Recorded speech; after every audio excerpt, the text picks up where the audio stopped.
আমরা এলাকার কয়েকজন মিলে চায়ের দোকানে বসে গল্প গুজবে সময় কাটাচ্ছিলাম।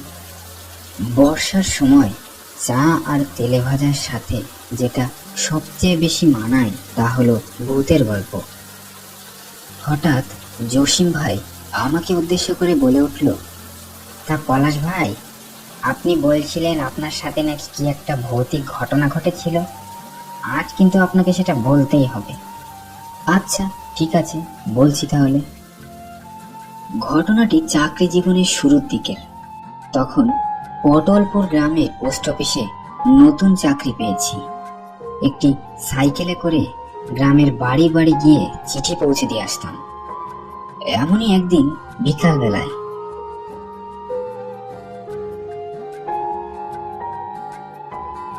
বাবু, এই নিন আপনার চা। তুমি এখন চা নিয়ে আসলে? আমার তো এখন একটা চিঠি দিয়ে আসতে হবে। দাও, চা খেয়েই বরং রওনা হই। চিঠিটা কোন জায়গার? চিতল গ্রামের। চিঠিটা কাল সকালে দিয়ে আসলে হতো না? কিন্তু কেন? এখন চিতল গ্রামে গিয়ে চিঠি দিয়ে আসতে আসতে তো প্রায় রাত হয়ে যাবে। এমনিতেই ঝড় বৃষ্টির সময়, তাছাড়া ওই দিকের রাস্তাটা বেশি একটা ভালো নয়। লোকে বলে ওইখানে নাকি ভূতের উপদ্রব আছে। কি যে বলো না তুমি এসব। এসব নিয়ে তুমি চিন্তা করো না, রাত হওয়ার আগেই আমি চলে আসব। আমি কোনো কথা না শুনে সাইকেলটা নিয়ে বেরিয়ে পড়লাম চিতল গ্রামের উদ্দেশ্যে। তখন আকাশটা বেশ ভালোই পরিষ্কার ছিল। চিঠির ঠিকানায় পৌঁছাতে প্রায় 1 ঘন্টার মতো সময় লাগলো। কিন্তু তখন আকাশের পশ্চিম দিকটায় বেশ ভালোই মেঘ করেছে। কেউ কি আছেন? বাড়ির সামনে দাঁড়িয়ে বেশ কয়েকবার ডাক দেওয়ার পর একজন ভদ্রলোক বাইরে আসলো। আপনাদের ঠিকানা একটি চিঠি এসেছে।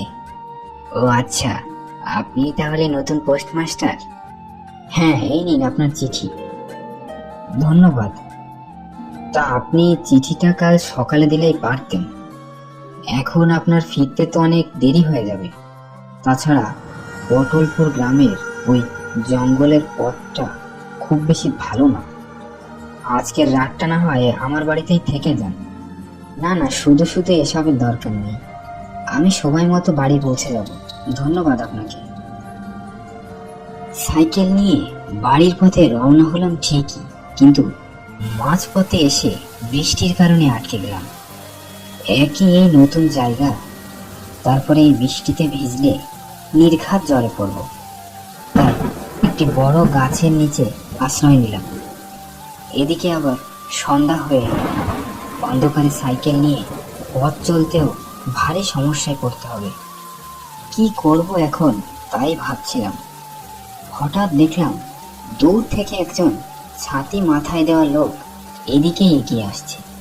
হাঁটতে হাঁটতে একসময় লোকটি আমার সামনে এসে দাঁড়ালো। এই বৃষ্টির মধ্যে আপনি এখানে একা দাঁড়িয়ে কি করছেন? তারপর লোকটিকে সব খুলে বললাম। সবকিছু শোনার পর সে বলল, যা জোরে বৃষ্টি শুরু হয়েছে তাতে মনে হয় না তাড়াতাড়ি থামবে। কাছেই আমার বাড়ি, আপনি বরং আমার সাথেই চলুন। বৃষ্টিটা থেমে গেলে আমি না হয় আপনাকে বাড়ি পৌঁছে দিয়ে আসবো। কোনো উপায় না পেয়ে রাজি হয়ে গেলাম। আচ্ছা চলুন তাহলে।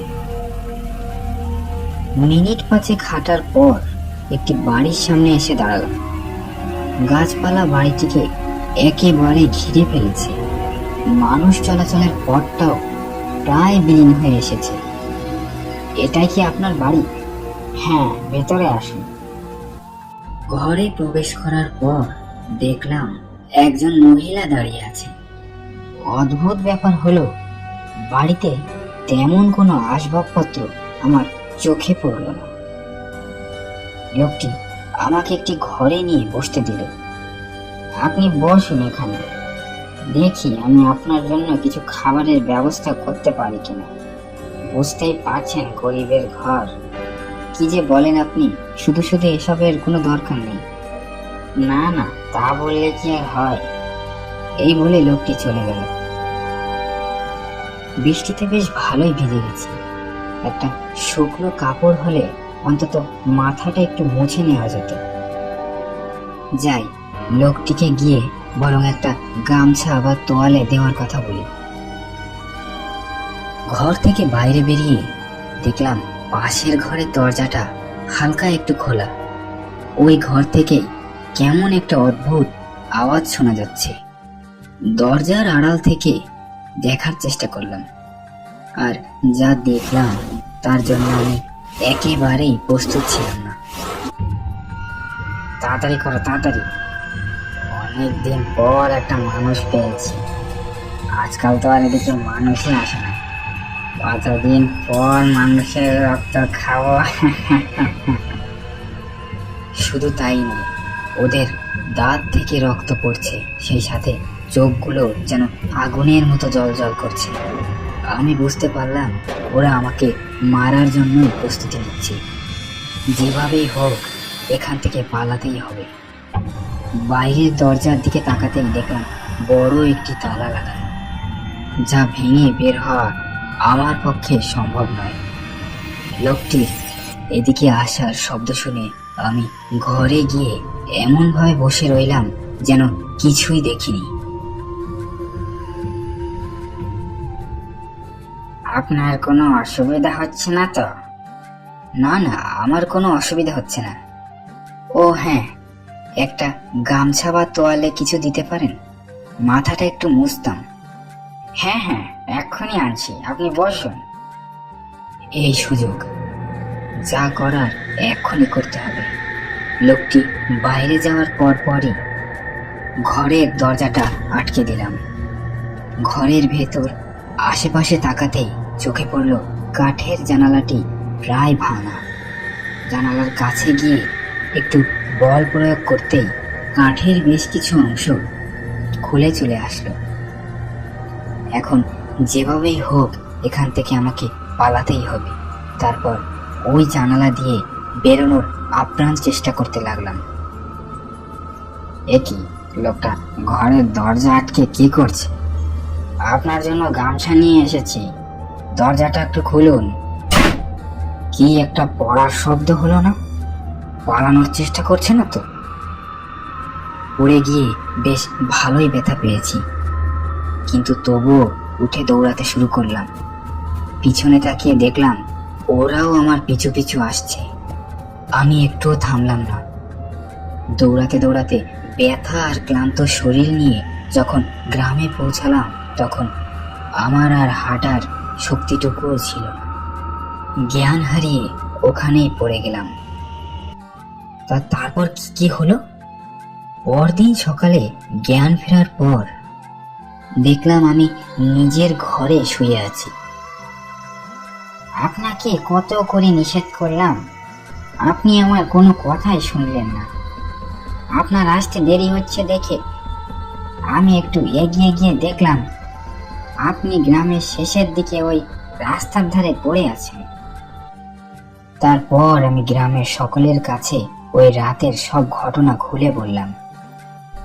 গ্রামের লোকেদের কাছ থেকে জানতে পারলাম বেশ কয়েক দশক আগে গ্রামে হারু নামের এক লোক বাস করত। কিছু খাজনার টাকা বাকি পড়ে যাওয়ায় গ্রামের নিষ্ঠুর জমিদার হারুর কাছ থেকে সব সম্পত্তি জোর করে কেড়ে নেয় এবং মিথ্যা চোরের অপবাদ দিয়ে গ্রাম থেকে বের করে দেয়। হারু তার বউকে নিয়ে ওই জঙ্গলে গিয়ে বাস করত, কিন্তু মিথ্যা অপবাদ আর বঞ্চনায় তারা দুজনেই আত্মহত্যার পথ বেছে নেয়।